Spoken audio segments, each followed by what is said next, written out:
From there, let's move on to the considerations in doing month-to-month and longer-term rentals instead of short-term rentals. Short-term rentals being defined as less than 30 days, and this would be anything from 31 days to a year or more. And Shok's got some information to present on that. During this, we'll kind of go through it in several sections. And we've got, first of all, the advantages and disadvantages of longer-term rentals, property management, platforms available, and then some of the challenges.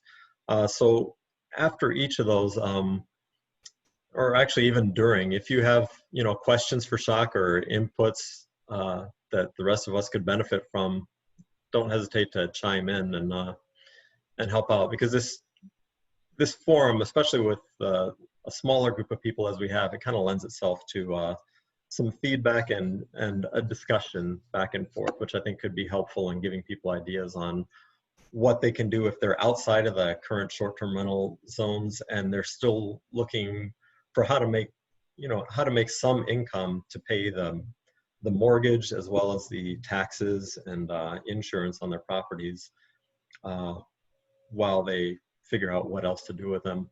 So Shok, I'll turn it over to you there, and all yours. Thanks, JJ. So for starters, JJ's house as well as mine are both outside of the zone.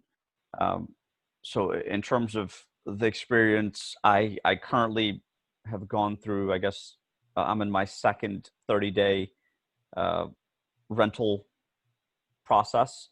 So I've got a little bit of personal experience in this regard, but like JJ was saying, and I like to highlight that this is very collaborative.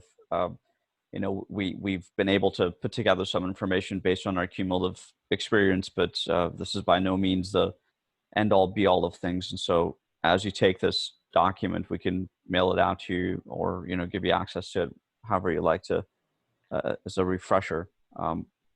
So for starters, let me see if I can make sure that we can share this document. And let's see. I'm guessing it's going to be that one. Oh, very nice. Well, let's see. You guys can see that screen. I'm just trying to make my control panel work here a little bit. So let me shut it down again and start again, because I think it'll be a little bit easier.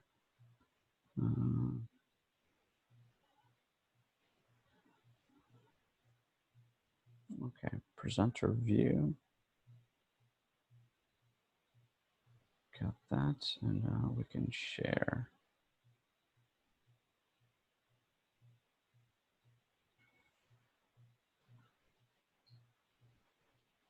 And let's see if this works. Can you guys see my screen right now? It should say month-to-month rental. Yes. Awesome. So while you're looking at that, I'm going to kind of pull up my notes a little bit. So in terms of the starting point, we wanted to kind of cover the advantages of long-term rentals. I've owned property in DFW for the last 15, 17 years. So, and I'm sure you folks have too. So there's a lot of value in being able to do long-term rentals. For example, there's the legality of it. I know that this may be a relatively new topic, but it is something that's fairly paramount. As a long-term renter, you have the value of being able to kind of manage things from a remote location, as opposed to being a little bit more hands-on in most short-term rentals. The operational cost of it is actually a little bit lower too, because you don't have things like a constant stream of supplies and cleaning that you have to do for the property. So the expenditure is fairly predictable. From a management standpoint, yes, you could go ahead and pay a company to manage it for you in terms of a short-term rental, and typically those are about 25 to 35% of your costs. Whereas if you were planning to outsource the short term, or excuse me, the long term management of things to someone else, then it's going to cost you maybe on average about 10-15%, maybe as much as 20%, depending on what sort of work they do. So long-term rentals, I know that as compared to short-term rentals are a little bit different, but I think that they're just as valuable for people who are willing to kind of pivot in that direction. The downside to long-term rentals is essentially the income, which I think is probably one of the most important pieces. Obviously, because you're not getting that constant turnover, you have to give a much greater discount, and so there's a loss of revenue. If you do switch to a long-term rental, if things change, then you're kind of stuck with that particular customer. Like I had one person reach out to me and they wanted to rent the place for 17 months. So that may seem like a blessing, but when you're just essentially just doing it to get by for the moment, that's not going to help you a whole lot, because then you're contractually obligated to someone for a very long time and not necessarily making any sort of decent profits. The other aspect is maintenance. As much as people will tell you that, yeah, they'll reach out to you if there's something broken, a lot of times there's maybe a sense of shame with some people. They think that maybe I shouldn't reach out to this person, or I've reached out to them enough times, or they're just going to blame me for something, so they would rather just turn a blind eye to it. And as kind as the intent may be behind it, it doesn't necessarily help you if there's something that could have been addressed fairly quickly. Like, for example, if they don't know anything about termites, or if they see a little leak in the AC system that eventually causes a whole lot more damage. So the overarching theme is that there's just less control over the property, even in things like being able to mow the grass and making sure that your grass is about the same length as your neighbors, and so on. So just like everything else, I think there are going to be challenging aspects to this, but it's really a good solution. So depending on if you want to manage this yourself, or if you want to outsource it to someone else, if you do choose to manage it yourself, essentially being the property manager and just kind of making sure that your tenants are taking care of the house on a regular basis, maybe doing like a once a month check of the property, making things like the sink and other things are operational, toilets are flushing and such. If you want to do that, you're going to have some tools that are going to help you find the right tenants, and to be able to make sure that you feel comfortable with dealing with these people. A lot of our co-hosts are essentially people who've invested their entire livelihood on this house, and it's really difficult for them to risk any sort of major catastrophic loss. So in that regard, you're going to have to vet your tenants. There are several companies out there that can do a fairly thorough credit check for you, background check. They can tell you if there are any sort of issues with previous payments with apartments, or maybe something like a mortgage payment. You can see if they've declared bankruptcy and so on. You can also see if they've been convicted of felonies, or something like that. In addition to that, if you're dealing with someone and you're really considering them, it is going to be best to verify their employment to make sure that they can actually pay for the property. Especially if it's something that's a little bit longer, like 3, 4, 5 months and so on. You want to make sure that they have a consistent stream of income to be able to help you with that. So, call employers, verify their employment, verify how long they've been there, make sure that you get references from their previous landlords as well. Whether it's been an apartment or a house, I think people are more than likely willing to speak with you for 2 minutes about someone if they know that your intent is genuine. Typically, the basic protocol for rentals is that you get first month's rent as your initial payment, and then the last month's rent is typically do as well, but then you also require a security deposit. So the security deposits are typically the last month's rent. So depending on however you want to play it, uh, and honestly, this may be a good time to figure out how much money your customers potentially have. So if they balk at the thought of first and last month and then the security deposit, then maybe that's a slight bit of an indication about the stream of income that they may or may not have if you get any sort of weird feelings about it. In terms of being able to create a lease, there are lots of websites like I think LegalZoom.com is one. There are a handful of them that have contracts that you can just buy from them, fill out all the variables, and have the customer sign it. Depending on, I guess, the type of contracts you pick, they can be fairly thorough, especially commercial contracts. But as far as residential contracts, they've got all the basics of how are you going to, who's responsible, who's going to stay in the property, stuff about parking, stuff about, the vast multitude of things that are going to be required in terms of being in a part of a house. I guess if you choose to use a property manager, though, it's going to make sense for you to get some background on them too, instead of just like you're vetting your tenants, you're going to have to vet the property manager, because if they're not really keeping a good eye on your property, then you're just as much at risk. So in the same regard, you just want to make sure that you do a background check, or a credentials check on your property managers. Hell, you could even do a background check if you wanted on them, just to make sure they're reputable.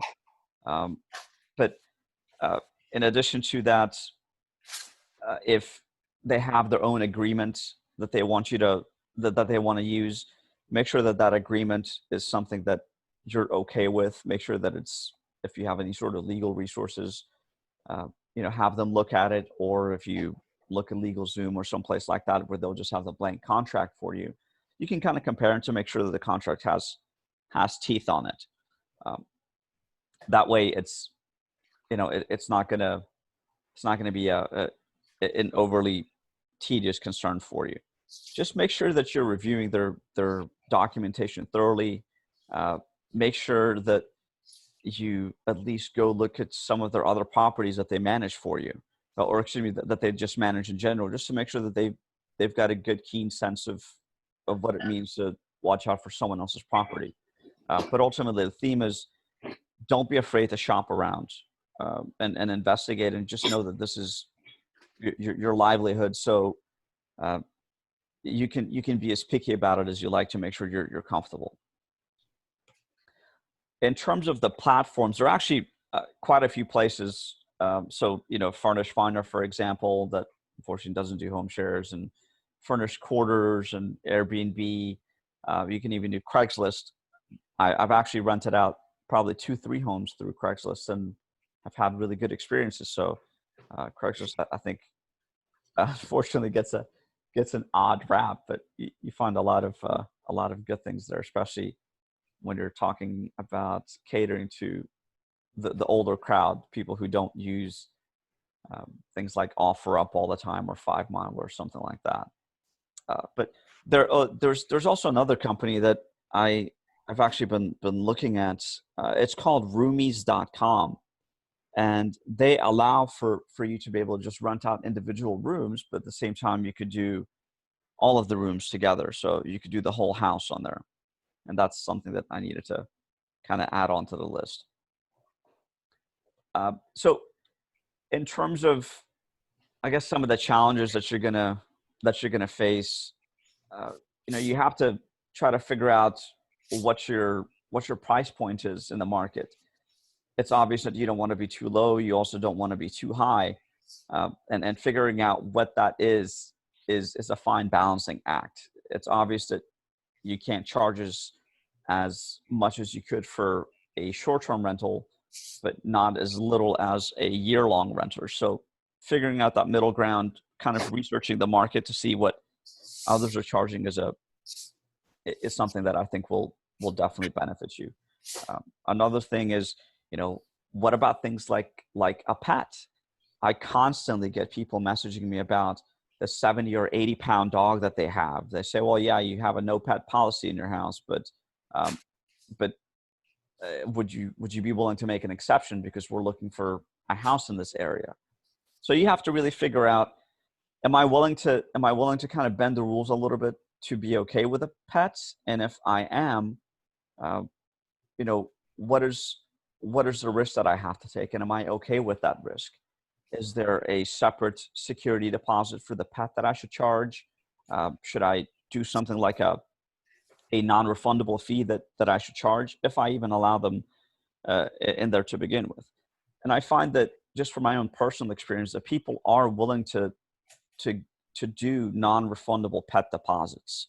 So if that becomes an option for you, if you just think, okay, what is the most damage that could be done here within the realm of reason, obviously, and how much of that could this pet deposit address?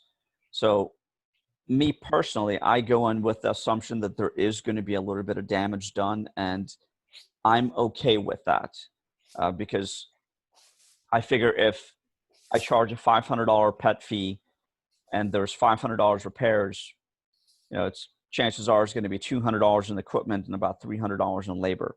So if that's the cost of me getting a 30-day rental until the stuff kind of solves itself, then that's an executive decision that has to be made.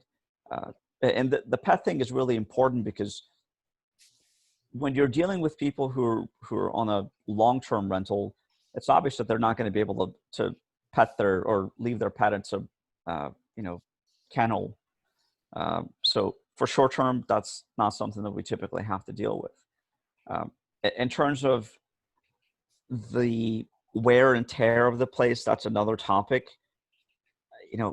Typically you get a little bit of time to consistently clean after each guest leaves, but how much time and effort does it take to undo 6 months worth of dirt and grime from a property?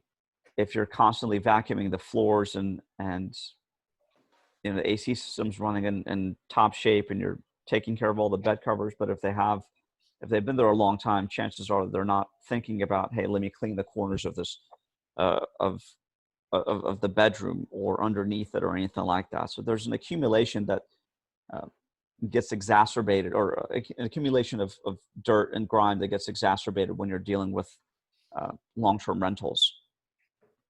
In addition to that, the challenge of maintenance and being able to get people to feel comfortable to tell you about things that are broken or things that they did break or will be broken. That's something that you're going to have to kind of work on, and it's a trust and rapport that I think would be really beneficial to kind of come up with your guests. I'll give you an example right now. My guests, they've been at the house for the last 30 days, and I keep on getting alerts today about the automatic door being out of batteries, and they haven't changed it, but they haven't told me about it. So I'm going to go ahead and take care of that myself. Being able to let them know that, hey, if something breaks, even if you broke it, just tell me about it so that I can actually address it, as opposed to just kind of keeping it to the self. But again, that's just one of those challenges. So that's all I had in terms of the information I wanted to convey. Are there any questions, comments, concerns, anything that we can address?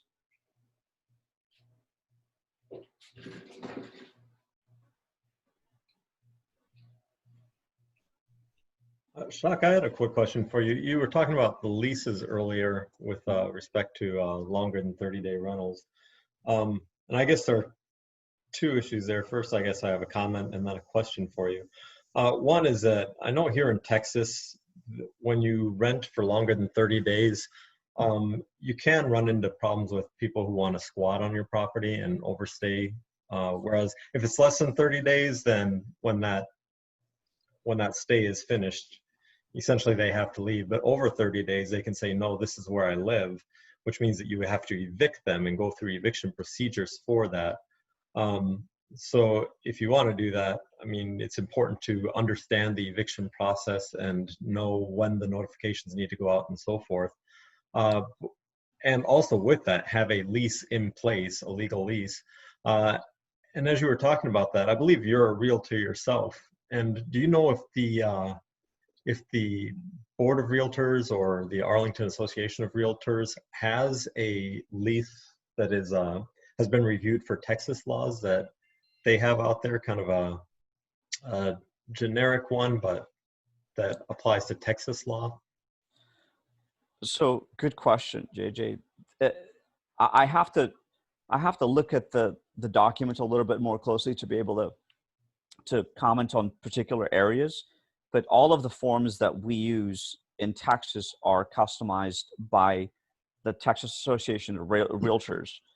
So all of them are specific to Texas. Now, it doesn't mean that it may not apply to some other places if they have the same rules, but ultimately these are specific. So, but in terms of how they address potential squatters, I'm not really too sure about that. I'd have to research the document a little bit more to see if there's something specifically outlined for it.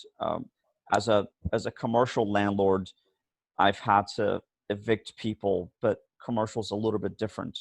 And I think that at the very least, and anyone else that's got knowledge about this, and JJ, I think you and I have talked about this, so I know that you've got a little bit more information on it that you can comment on. As I understand it, when you get to the last 30 days of the lease, it helps to give them a 30-day eviction notice for anyone who's leasing the property from you. And that may seem like a slight bit of hostile act, but it's just kind of an FYI saying that they have to be out by a certain date. And if they're not, then you've essentially taken the first step in the eviction process. Is there anything else that, JJ, you can kind of add clarity to? No, that's my understanding as well, that if you 30 days prior to the end of that lease agreement, if you issue a notice to vacate at that time, then you've already started the clock on the legal process in the event eviction would become necessary. And it saves you 30 days in which, if somebody decided to overstay and not pay, you'd be losing all your income for that entire month, plus probably a few weeks after that in going through the eviction process. So that helps. But to your point earlier, so you're saying that if you go to Texas Association or the Arlington Board of Realtors, is that what it is? Well, I go to the National Association of Realtors. Okay. But I can once we get done with this, I'll do a little bit of research on where people can find prefabs for it. Yeah, and especially for like leases, because I know leases vary from state to state. Some states have certain verbiage that's required to be in there. And if there's something that the Arlington Board or the Texas Board, or I think it's Texas Association Arlington Board of Realtors, if one of them has something already put together for leases, that would be tremendously helpful. So for anybody who's looking for it, you might want to check with one of those two organizations and see. I haven't actually checked with them yet, but that might be a good resource for you. Yeah, and feel free to reach out to me if there's any sort of real estate oriented question. Because I'm a realtor, I can do some of the grunt work for you guys and give you the outputs of my research. So if you're looking for any particular type of lease forms or have questions about it, I don't claim to have all the answers, but I definitely know where to find them. Yeah, one other quick note on that. If you're going to take in a longer term renter, even though I can do the short term renters here, I've got a gal here that's here for 2 months, but I felt a lot more comfortable because she's here and has a specific thing that she's here for an internship. She's going back to college, so on a particular day, she's got to leave because she's got somewhere else to be. So I feel fairly confident that she's not planning on just staying open-ended. So, maybe having an idea of what their future plans are will also help some with feeling comfortable that they actually are going to leave when they're supposed to leave. That's a great idea. So kind of investigating and talking with people to figure out what's bringing them to town and I guess the reason for their stay. Yeah, these are good good presentation there, Shock. Lots of good tips, and I do like the idea of the notice to vacate 30 days ahead of time, so you can be ahead of it if eviction does have to occur. Mm-hmm. And I also wanted to point out, I need to research it further, but with the COVID-19 pandemic, I believe there was like a 90-day moratorium on eviction processes.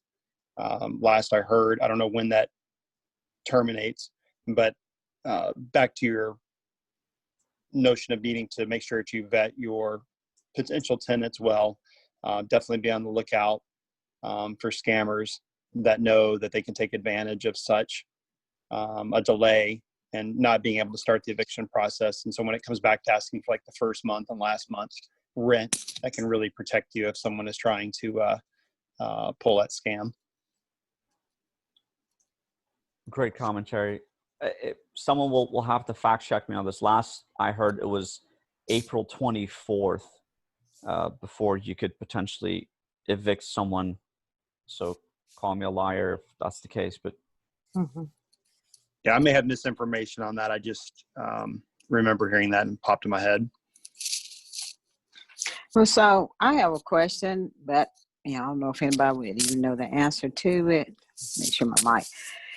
When you were talking about the